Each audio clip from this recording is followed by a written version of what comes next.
안녕하십니까. 전주시 을선거구 국회의원 예비후보 임정영입니다. 선거운동을 하면서 현장에서 어르신들을 만나보면 많은 분들이 옛날에는 전주가 참 좋았는데 이런 말씀들을 하십니다. 중장년층을 만나보면 우리 애들하고 떨어져서 안 살고 함께 좀 살 수 있었으면 좋을 텐데 이런 말씀도 많이들 하십니다. 오늘의 정책 공약은 이러한 시민들의 소망을 담은 삼천 르네상스 프로젝트를 간략하게 설명드리고자 합니다. 삼천은 전주시 을선거구인 삼천동, 효자동, 서신동을 관통해서 흐르고 있는 도시하천입니다. 잘 아시다시피 임실, 신덕의 유점치 그리고 고덕산과 모악산 세 군데에서 흘러나온 물이 합류된다고 해서 석삼자 삼천이라고 부르죠. 발원지에서 만경강에 합류할 때까지의 길이는 약 30km인데 전주시를 관통하는 길이는 약 8km 정도입니다. 삼천동에서 효자동을 거쳐서 서신동으로 흐르고 있죠. 전주 시민에게는 귀중한 여가, 휴식, 관광 자원이 아닐 수 없습니다. 이 수변 공간을 주민들의 삶의 질을 위해서 디자인을 하는 작업으로서 전주 시민들이 내 고향에 머물고 싶어하는 자긍심과 행복감을 높이는 데 기본 토대가 될 것입니다. 실제로 삼천을 끼고 있는 삼천동과 효자동, 서신동의 인구 증가가 전주에서는 가장 두드러지고 있습니다. 저는 삼천 르네상스 프로젝트를 싱가포르의 다운타운 코어와 일본 동경의 리버시티 21의 장점을 벤치마킹하고 태화강, 울산의 태화강, 부산의 온천천, 증평의 삼기천과 서울 한강의 장점만을 골라서 전주시에 가장 적합한 모델로 적용을 시켜봤습니다. 국내 도시화천은 공통적으로 하천법에 따라서 구조물의 설치가 매우 까다롭습니다. 하지만 물 흐름을 원활히 하도록 유지하고 구조물도 최대한 높이를 낮춰서 통수단면을 넓히면서 하천의 경사면 이용도를 높여서 1년에 한두 번씩 겪을 수 있는 홍수의 피해도 최대한 줄일 수 있도록 설계를 하겠습니다. 이렇게 해서 첫째, 고령화 저출산 시대에 대응하고 극복하기 위해서 노인 복지시설과 어린이 체험시설을 삼천과 연결되어서 집적화시켜 삼천 수변 공간의 효용 가치를 극대화시켜 나가겠습니다. 이를 위해 노인복지와 노인 일자리를 지원하는 서구권 종합복지관을 삼천변과 연결시켜 이 일대를 고령층 스포츠화 그리고 복지의 명소로 육성하겠습니다. 운영업체 부도로 물을 현재 닫은 목성 골든카운티의 노인복지관도 전주시와 협의를 거쳐서 빠른 시간 내에 정상화시키도록 그래서 복지관의 분원으로 활용하도록 하겠습니다. 7월에 마무리되는 유아숲 체험원을 삼천과 연결시켜서 어린이들이 안전하게 그리고 숲 체험을 할 수 있도록 그리고 삼천천에서 뛰어놀 수 있도록 그 일대를 어린이들의 타운이 되도록 정리해 나가도록 하겠습니다. 또 삼천 수변공원을 무대로 전주교육진흥재단을 조성하도록 하겠습니다. 기존의 건물을 리모델링하는 방식으로 하드웨어를 만들고요. 전주 시민들의 사교육비를 획기적으로 줄이는 장치인데 삼천 수변공원 일대가 우리 자녀들의 교육과 체험의 소중한 공간으로 활용되기 바라는 마음입니다. 이 부분은 앞으로 이 교육 공약으로 별도로 또 발표도 하도록 하겠습니다. 둘째는 삼천 수변 공간을 어린이에서부터 청장년층과 고령층의 건강, 레저 공간으로 새롭게 디자인해서 어르신들의 의료비 지출과 사회적 비용을 획기적으로 줄이도록 하겠습니다.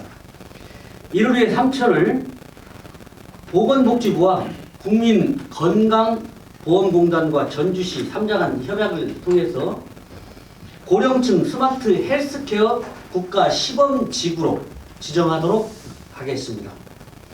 어르신에게는 큰 돈은 아니지만 운동한 만큼 헬스 수당을 지급하여서 운동을 많이 하시도록 동기부여도 함으로써 국가가 눈덩이처럼 불어나는 국민건강보험 재정을 획기적으로 줄여나가는데 삼천 모델을 성공시켜서 전국적으로 확산시켜 나가도록 하겠습니다. 고령층에 적합한 운동이 잘 아시는 것처럼 파크골프와 게이트볼입니다. 모두 고령층의 근력과 두뇌 활동을 강화시키는 운동으로 각광을 받고 있는데요. 중년층까지 요즘에는 저변이 확산되고 있습니다. 저는 삼천변과 천변 주변에 시유지를 활용하는 방식으로 규모를 확대시켜 나가도록 하겠습니다. 제가 중장년층의 레저와 스포츠 활동을 중시하는 이유는 시민들의 의료비 지출과 직결되기 때문입니다. 자녀의 안전과 건강한 성장을 위한 체험 놀이시설을 수요에 맞게 확충해 나가겠습니다. 야외 수영장, 그리고 야외 수업장, 흙놀이터, 밧줄을 활용한 체험시설, 그리고 어린이 자전거 공원, 스케이트장 등도 조성하도록 하겠습니다. 이 시설들은 우리 어린 자녀들의 전인적 성장을 위한 유익한 교육장이 될 걸로 확신합니다. 청장년층을 위한 수변 공간으로 캠핑장을 조성해서 가족, 친구들의 힐링 공간으로 제공하고 판소리와 통기타가 울려 퍼지는 놀이마당, 그래서 프랑스의 몽마르트 언덕처럼 예술가들이 모여들고 문화를 향유하며 시민과 관광객들이 몰리도록 하겠습니다. 삼천의 수변공원 도로에 인접한 경사면에는 형형색색의 다양한 야생화들을 식재해서 빼어난 경관 효과를 높이고 고령층의 일자리와 소득이 되도록 하겠습니다. 이러한 삼천의 아름다운 모습은 낭만과 추억을 즐기는 젊은이들의 핫플레이스와 포토존으로 인기를 얻게 될 것이고 서구권에 들어설 도시 첨단 산단과 지식산업에 종사하는 청장년층들의 수변 힐링 공간으로 주목을 받게 될 것입니다. 세채로 화장실이 하나도 없는 삼천 수변공원에 일정 간격을 두고 화장실과 편의시설을 확대하면서 어르신들의 일자리까지 만들어드리도록 하겠습니다. 잘 아시겠지만 서울 한강에는 200개가 넘는 이런 휴게시설과 화장실들이 있습니다. 때를 맞춰서 전주시 우범기 시장께서 삼천변 화장실 설치에 나섰습니다. 적극 환영합니다. 한강변에만 이런 많은 화장실이 있는데 우리도 법을 지키면서도 시민 편의를 위해서도 얼마든지 가능한 일들입니다. 여기에 더하여 한평 가게를 운영해서 고령층의 소득도 올리도록 하겠습니다. 추첨을 통해서 선정된 고령층들이 직접 운영하게 되면 여기에서는 천변을 오가는 시민에게 필요한 음료수와 간식과 편의용품이 판매되고 외지 관광객들을 위한 전주의 공예품도 선보이게 될 수 있을 것입니다. 삼천의 상류는 고덕산이 갖는 결혼 백제의 역사와 모악산 미륵신앙의 메카로서 역사문화 콘텐츠가 매우 풍부한 곳입니다. 이러한 역사문화 자산을 바탕으로 삼천의 마실길, 그리고 삼천 기적놀이 축제, 전주박물관과 전주역사박물관, 그리고 상류 쪽에 있는 술박물관과 연계시킨 박물관 축제 등 역사 문화 관광 자원으로 크게 키우도록 하겠습니다. 삼천 르네상스 프로젝트는 삼천을 중심으로 건강, 레저, 복지 시설을 집적화시키고 그리고 필요 시설을 추가적으로 보강해 나가면서 삼천 일대를 명품으로 디자인하는 작업입니다. 이럴 경우 단기, 중기적으로 가계 지출과 사회적 비용이 크게 줄어들게 됩니다. 또한 외지 스포츠 레저 인구가 유입되면서 삼천 주변에 상권 활성화가 이루어지게 될 것입니다. 고령층의 한평 가게는 소득 보전에도 도움이 되고 노인 공경과 상생의 전주정신을 구현하는 장이 될 것입니다. 삼천 주변 주민들의 삶의 질을 포함해서 자산 가치도 높아질 걸로 기대합니다. 끝으로 삼천 르네상스 프로젝트는 앞으로 들어설 대한방직터의 익스트림 타워와 연계돼서 더 큰 시너지 효과를 낼 것으로 기대합니다. 타워가 속도감 있게 진행되도록 강력하게 뒷받침하도록 하겠습니다. 삼천 르네상스 프로젝트가 효력을 발휘하게 되면 사업 영역을 전주천으로도 확대시키겠습니다. 용진에서 시작된 로컬푸드 직매장 1호점이 이제 전국 600개 이상 확산되고 있는 것처럼 저 임정엽의 추진력과 실천력으로 삼천 르네상스 프로젝트를 반드시 성공시키도록 하겠습니다. 감사합니다.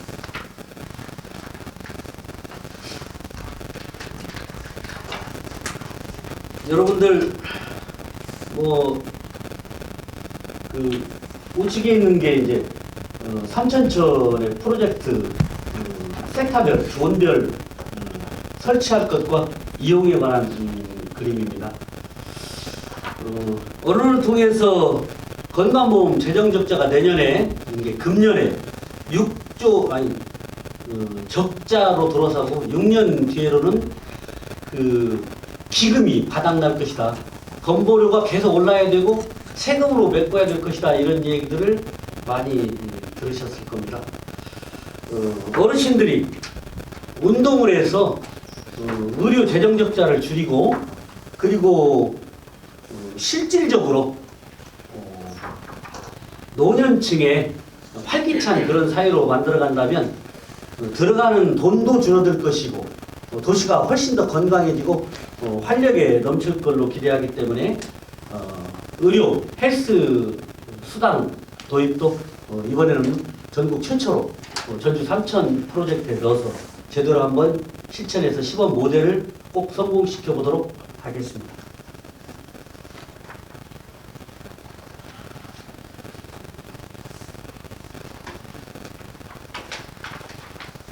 혹시 질문 있으면 말씀해 주시면 성실히 답변을 올리도록 하겠습니다. 서울의 한강변에 사는 분들의 주거 주택 가격이 차이가 참 많이 납니다. 자랑스럽게 생각하고 걷기도 하고 자전거도 타고 체육시설도 활용하고 레저도 많이 즐기고 우리는 있는 것을 그동안 너무 소극적으로 제대로 활용 못한 점이 있다 생각을 하고 울산의 태화강의 성공 사례도 환경도 제대로 되살리고 시민들의 만족도도 높이고 그리고 증평의 삼기천 같은 경우도 또 부산의 온천천 같은 경우도 저희들이 배워볼 만한 좋은 모델인데 그 미흡한 것까지 고안해서 저희들이 하드웨어에 그치지 않고 소프트웨어까지 개발해서 해나가면 훨씬 더 좋지 않을까 이렇게 생각합니다. 특별한 질문 말씀이 없으시면 예. 바로 이제 수변 공간인데요. 수변 공간이라고 하면 물을 끼고 있는 공간에서 가장 중요한 게 물인데 전주도 마찬가지고 삼천도 마찬가지고 사실 유경수가 부족하다는 얘기가 좀 있었고요. 왜냐하면 그럼 가수기 때문에 바다를 바닷가는 아니지만 물이 부족한 사실이니까. 예전에 선진 때문에 물을 끌어오고 분당 방안이 있었고 또 이제 저희 삼천의 경우에는 예전에 방수기 물을 전부 있었지만 그 사무실을 쓰지 않으니까 관천 공주 단체 방수기 물을 끌어오는 방안도 거론이 되었다는 거죠. 그러면 결국 이제 물 문제거든요. 향후에도 이렇게 큰 계획을 그린다고 하면 또 이제 그 문제에 부닥칠 텐데 어떻게 계획이실까요? 지역 사람은 막은댐이라고 말을 하는데 원래 섬진강 쪽으로 흐르는 물이 구인 쪽으로 원래는 흘렀었습니다. 그걸 이제 댐을 막아서 물을 돌린 것이죠. 그 물을 삼천천 상류인 구이저수 쪽 위쪽으로 올려서 구이저수에서 내려주면 그 문제가 해결이 될 수 있을 것이고요. 방금 지적하신 것처럼 관촌물과 수원지물 활용을 하면 수원지도 이미 이제 그 상수도로서 폐지가 됐거든요. 그 저주처까지 확대할 때는 방수리물과 수원지물, 상관 수원지물을 활용하면 가능하다고 생각합니다. 며칠 전, 예. 이게 방안은 될 수 있다고 봐요. 예. 가능성이 없는 건 아닙니다. 근데 그걸 실현하는 데 있어서 현실화하는 데 있어서 어려움이 있겠다 싶은 건 뭐냐면 지금 섬진댐을 보강 공사를 하면서 사실상 이제 전남 쪽으로 물을 하루에 이를 17만 톤을 의무적으로 보내게끔 세팅이 되어 있거든요. 예. 그래서 지금 전남도 상당히 지금 물 문제가 심각한데 지금 가뭄 때문에 더 심각한 거 많이 언론 보도에 나타났는데 제가 드리고 싶은 그 말씀은 선진댐도 용수 공급에 있어서 여유가 그렇게 많지 않다는 거죠. 그래서 그 물을 이쪽으로 다시 이제 그 유역을 바꿔가지고 이쪽으로 물을 흘려보내는 것 자체가 쉽지 않은 과제다라는 말씀을 드리는 거고요. 예. 옳은 지적이시고 아시는 것처럼 댐의 수위를 높이고 있잖아요. 공사를 현재. 근데 그 물의 상당량이 지금 전남으로 간다는 거 아니겠습니까? 지금 공사가 끝났습니다. 예. 그래서 전남으로 가는 물을 우리 물이 전남으로 다 가는 건 옳지 않다고 생각하고요. 세계적인 모든 도시가 인류가 되려면 물을 끼고 있어야 되는데 지금은 우리 지역에 있는 물도 우리가 제대로 활용 못하는 것에 관해서는 저희들이 문제 제기도 하고 실질적으로 활용을 해야 되는 그런 적절한 계획들이 있다면 저는 이건 얼마든지 타협이 가능하다고 생각합니다. 삼천교육공원 주변에 전주교육진흥재단을 조성하겠다고 하셨어요. 예. 만약 이것이 조성돼서 사교육가 획기적으로 줄어든다면 큰 것 중에 하나인데요. 공원 공약이 아니냐 이런 생각도 할 수 있지만 반면에 이것이 이루어질 경우에 학부모들에게는 이상 기대 것이 없어지는 큰 것인데요. 구체적으로 좀 말씀 좀 해줄 수 있어요? 두 가지만 교육재단 내용 중에 말씀을 드리면 첫 번째는 다중진흥학습센터입니다.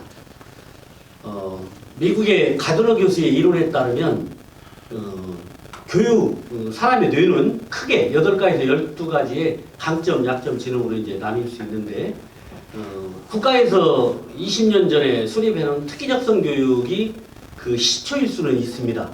그런데 공부를 아는 사람을 아무리 때려패도 공부 안 하거든요.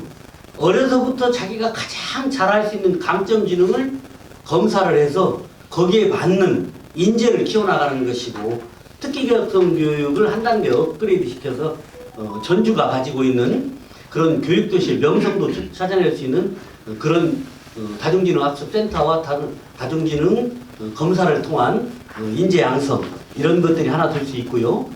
야호학교와 인유럽을 지향하는 어려서부터 유럽 같은 경우는 인서울을 지방이 소멸하는 이유 중에 하나가 교육 문제인데 이걸 뛰어넘어서 그 나라의 언어를 가르쳐서 예를 들어서 전기와 금속, 기계 이런 걸 배운다면 독일어를 그리고 디자인을 배운다면 벨기에 농업 기사, 농업 쪽을 특화시키는 네덜란드어를 어려서부터 가르쳐서 얘들이 인서울이 힘든 상황인데 인유럽까지 갈 수 있는 새로운 방식의 교육재단을 한번 만들어서 인재를 키워나가겠다. 그런 내용들입니다. 두 번째 말씀은 제가 이해를 하겠는데요. 예. 첫 번째 다중기능을 통해서 특기적성을 살릴 경우 예. 그 특기적성을 살리는 데는 예산이 돈이 필요하잖아요. 예를 들면 체육만 해도 어마어마한 돈이 필요해서 돈을 들여서 지원하는 것도 있지만요. 이 사람의 특기적성은 어느 쪽에 강점 지능이 있는지 이렇게 해나가는 것이죠. 그리고 이미 그런 특화 교육들을 하고 있습니다. 그러니까 하드웨어 쪽을 만들어가는 것보다는 어려서 교육의 새로운 패러다임을 만들어가는데 금방 말씀하신 것처럼 그런 강점 지능을 찾아낸 인재들에게 관해서는 그쪽에 맞는 교육들을 지원하는 것이죠. 지금도 하고 있잖아요. 방과후 학교도 하고 있고 특기적성 교육도 하고 있고 한 단계. 그리고 이런 일들은 이미 제가 완주에 있을 때 5,300명의 초중학생들을 다중지능 조사를 싸게 해서 시작을 해봤었는데 상당히 앞선 모델이라서 중국에서까지 이 모델을 현장 배우러 오기도 하고 그랬는데 체계적으로 다 마치지를 못했습니다. 그래서 전주에서 체계적으로 더 한번 제대로 해보고 싶은 것이다.